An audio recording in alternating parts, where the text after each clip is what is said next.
My fellow Americans, this is Liberation Day, waiting for a long time. April 2nd, 2025 will forever be remembered as the day American industry was reborn, the day America's destiny was reclaimed, and the day that we began to make America wealthy again. Well, we have finally gotten Trump's big Liberation Day announcement, of course, having to do with the tariffs that he intends to implement on various countries and our trade partners. He gave us a comprehensive look at his trade policies, in fact, which he'd been hyping up for some time. Let's just keep it real. In fact, for anyone who is upset about the fact that these tariffs are now being implemented, they're supposed to go into effect this month, he had been campaigning on this, and one should wonder why it is that you didn't have a Democratic candidate, whether it was Biden when he was the nominee or Kamala Harris when she was the nominee, campaigning against it, because he did talk about these tariffs incessantly on the campaign trail. And now he's saying, look, promises kept. So here's what we know so far. It's not exactly clear how the Trump administration arrived at some of these numbers, but with that in mind, let's go to the next clip where you're gonna get some specificity. For nations that treat us badly, we will calculate the combined rate of all their tariffs, non-monetary barriers, and other forms of cheating.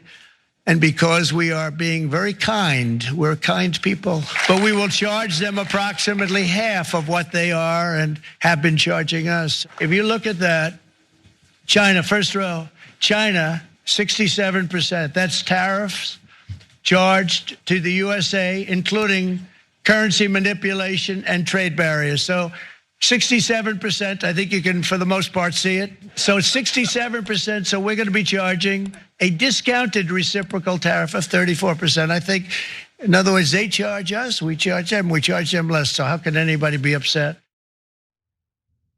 Okay, so it was a little subtle, but during his speech, he kind of made clear that there are countries we like, countries that he feels that we can further negotiate with. And so with our allies, with those trade partners, he has decided to give them a little bit of a discount reciprocal tariff. And so I'll get to those countries in just a moment. But some nations will be hit with what Trump called discounted reciprocal tariffs, and others will be hit with steeper tariffs on any import coming from that country to the United States. So the higher rates are for nations the White House, again, considers bad actors on trade. Duties will be 34% on China and 24% on Japan, and I'm sorry, 24% on China, 24% on Japan, and 20% on the EU. In fact, why don't we take a look at the next graphic in case you weren't able to get a good look at that chart that he was holding up during his speech. And so this gives you a sense of what the numbers are likely to look like should these tariffs be implemented. And these would go into effect on April 9th. So Switzerland's at 31%, Indonesia and Taiwan at 32%, China at 34%, Vietnam at 46%, Japan at 20%, and Cambodia at 49%. Now, again, these tariffs would go into effect on April 9th, but there are more tariffs from where that came from, because what Trump also wants to move forward with is this baseline tariff on all imports to the United States.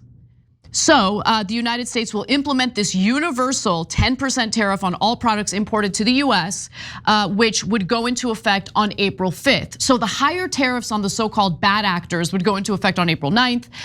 The baseline tariffs on all imports to the United States would go into effect on April 5th. And that would, by the way, come on top of other specific tariffs. So remember, there are some tariffs that Trump has already implemented. They've already gone into effect, including the 25% tariffs on all steel that's imported into the United States. So, when we talk about Trump's tariffs, oftentimes we talk about how he uses the threat of tariffs as a tool, as a negotiating tactic. But in fact, there have been some pretty steep tariffs on very specific items that have already gone into effect, and you can tell that Trump has been pretty serious about it.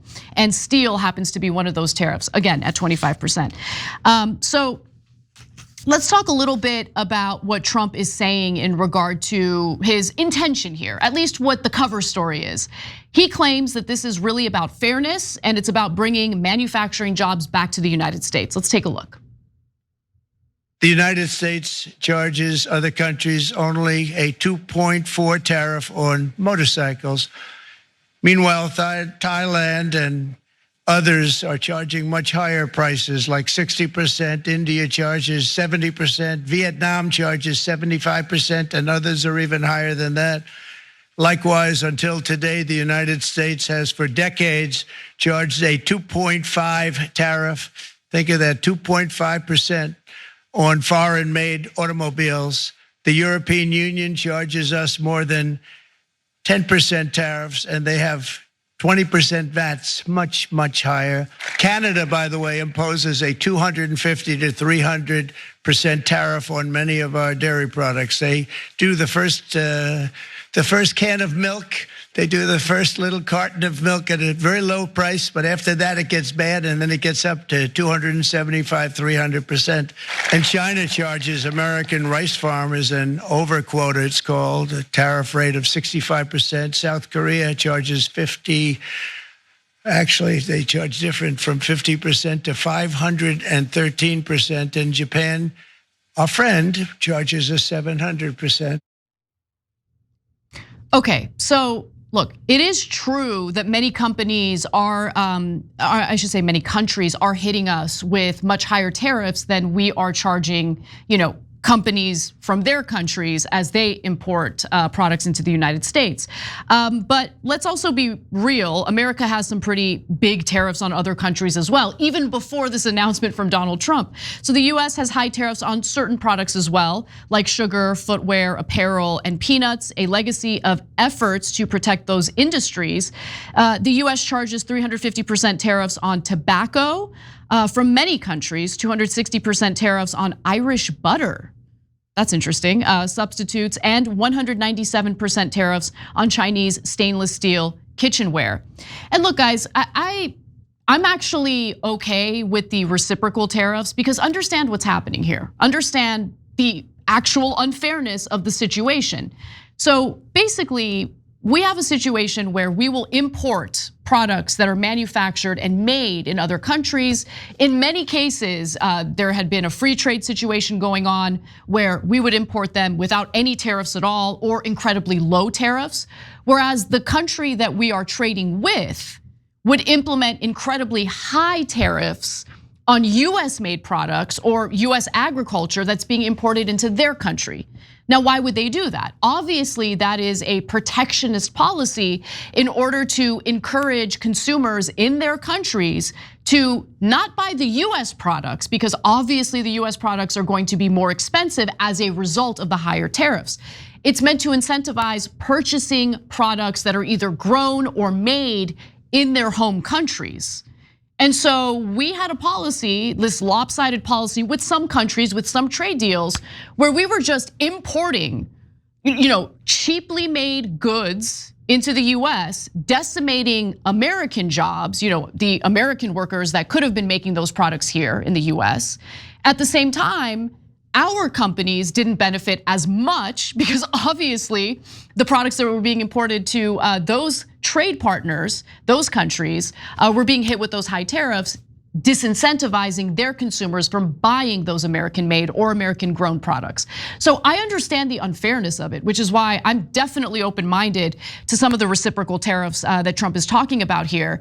At the same time, though, what I'm kind of curious about is how he has arrived at some of these numbers, because he's got this baseline 10% tariff. Then on top of that, he's adding additional tariffs to our trade partners, depending on whether or not he considers them good faith or bad faith. If he considers them good faith trade partners, he does this discount reciprocal tariff where it's the 10% baseline. And then whatever they're charging us with their tariffs, he'll take that and he'll half it by 50% and tack that number on to the 10% baseline tariff. So that's the way it's being reported right now in regard to how the Trump administration has reached these numbers. But long story short, this is obviously going to have a negative impact on prices. This is going to lead to inflation, which is why the markets have already responded to Trump's announcement. During his speech, the S&P 500 went down 2.2%. And I should also note that, just to give you an example of how lopsided some of the trade policies are. So the United States only charges 2.5% for European cars, but it charges 25% or a 25% tariff on foreign trucks. Now, why do they do that? Well, we charge the 25% tariff on foreign-made trucks because we want to incentivize American consumers to buy American-made trucks. And so other countries do the same thing, and Trump is trying to, I guess, renegotiate things to give the United States and American companies a bigger advantage in this world market, this world trade situation. So I should also note that in regard to the auto tariffs, which are going to go into effect midnight, those are 25% tariffs on foreign-made vehicles that are being imported to the United States. He is going to go through with that. However, those tariffs would impact foreign-made parts that are used to manufacture cars domestically. And so what Trump is saying is if the parts are coming from either Canada or Mexico, and most of the parts do come from those two countries, I'm going to exempt tariffs on those foreign-made parts if it falls under the USMCA bill that he had negotiated. That was the renegotiation of NAFTA. I know this is a lot of information, but I mean, this is what's going on right now with his move on tariffs, and it's gonna have a huge impact on the economy. So per Jeff Stein over at the Washington Post, for a developed country, America is largely in the middle of the pack. So on a trade weighted basis, the average US tariff is 2.2%, Japan is 1.9%, and the European Union is 2.7%, slightly higher than the US average according to the World Trade Organization. So that's kind of a look at what trade policy is globally on average. And last night, perhaps in an effort, this is my favorite part of the story, perhaps in an effort to kind of get ahead of Trump's announcement on reciprocal tariffs, Israeli Prime Minister Benjamin Netanyahu announced the following. Let's take a quick look at this. Today, we canceled all of the customs duties levied on products from the United States, Israel's largest trading partner. Wait a minute. Wait a minute. First of all, we weren't charging tariffs on Israeli-made products that were being imported to the United States. Let me be clear about that. But Israel was charging American goods or hitting American goods with tariffs. And he's like, oh, am I not merciful? I'm now repealing them the night before Trump is gonna make an announcement about reciprocal tariffs. But think about how much Israel benefits from American taxpayers on a regular basis, whether they're in war or not in war, okay? We're sending them $1 billion a year when they're not at war, just on a regular basis, a yearly basis. And then obviously we've been sending them tens of billions of dollars recently as a result of their assault on Gaza and their attempt at essentially ethnically cleansing that area and taking the land. And on top of that, we're paying for their weapons. We're paying for their weapons. On top of that, they were hitting American-made products with high tariffs. It's amazing. So he says he's canceling the customs duties on American goods.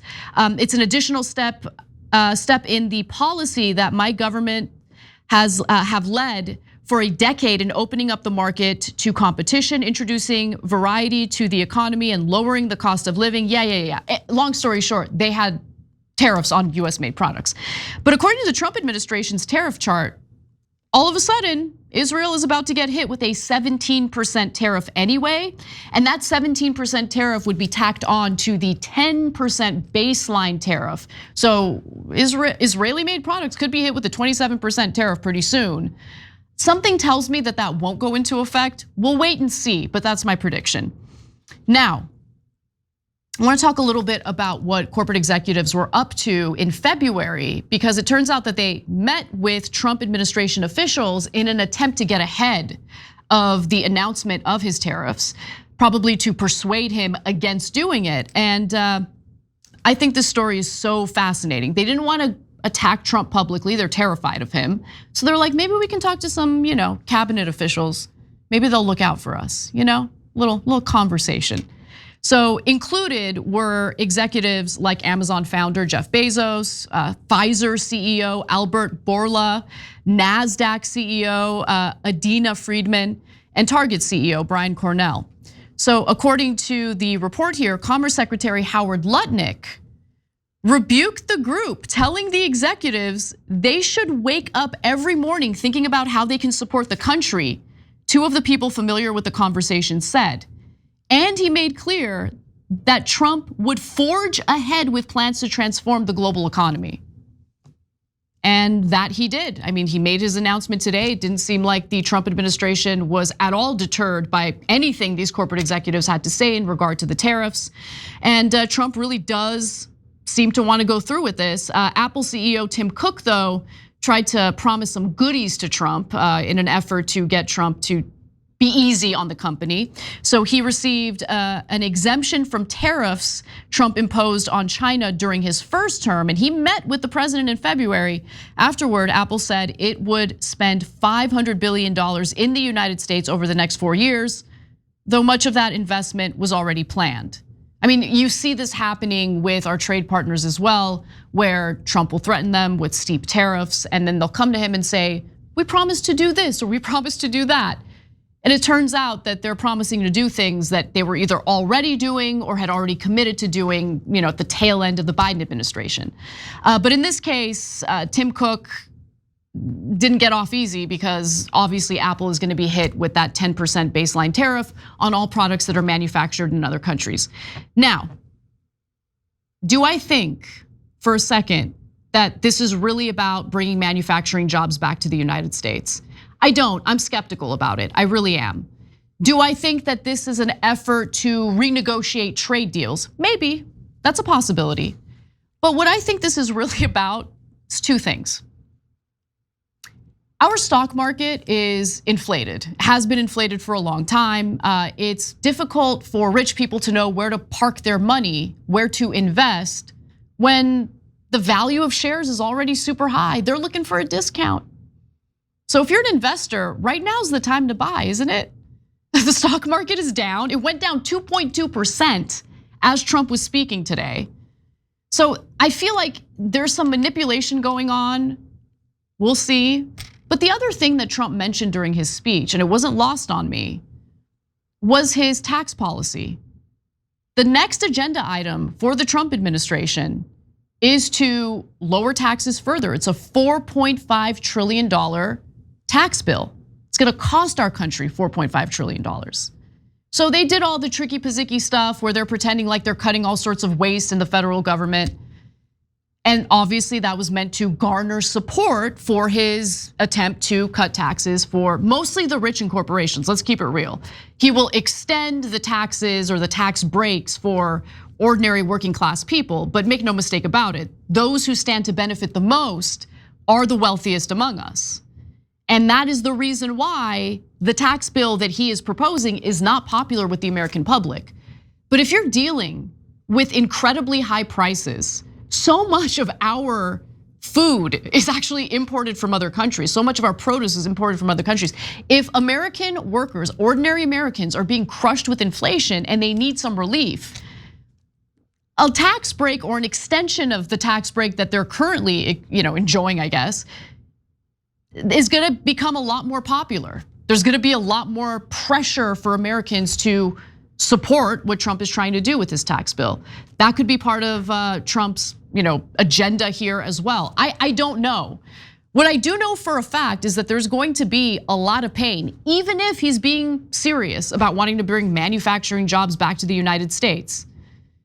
That's gonna take a long time. It's gonna take at least a year. I mean, you have to figure out if these companies are going to want to invest in the United States. They're gonna have to deal with their shareholders. They're gonna have to deal with their board. Remember, shareholders and the board, they famously don't want to invest more money into the company. What they want more than anything is to get a return on their investment. So there's gonna be that process. Then there's the process of actually building the manufacturing plants in order to manufacture vehicles and everything that is getting hit with these high tariffs. And then you got to hire workers. It's gonna take some time. So even if you believe what Trump is saying about wanting fairness in world trade, wanting to bring manufacturing jobs back to the United States, you're still gonna have some pain in the short term for at least a year before you have that investment in the US and you have some of these jobs come up. But even then, American workers get paid higher wages than the workers in foreign countries do. I mean, they're exploited for their labor, there's no question about that, but that's part of the game. That's what keeps the prices for these products down. So we'll see what happens, but this announcement was wide-ranging, it was specific, and these tariffs are definitely steep, and it impacts literally everything that's imported into the United States. I'll leave you with this though, there was a little bit of wiggle room in what Trump had to say, indicating that he's willing to negotiate some of these tariffs. So do I think that what he announced today will be the end result of what these tariffs will be? Probably not. But we're gonna have to wait and see. And honestly, with this administration so far, there's a lot of waiting and there's a lot of seeing. Every time you ring the bell below, an angel gets his wings. Totally not true, but it does keep you updated on our live shows.